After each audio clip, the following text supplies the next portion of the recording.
Helduarorako Ola Zentruan beste zenbait tailerren artean dantza tailerra egiten dugu.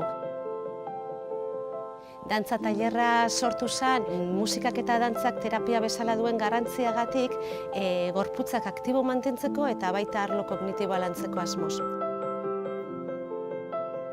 Koreografia bat prestatzen dugu eta koreografia horrek prestatzeak ematen dozku guzti honetarako aukera.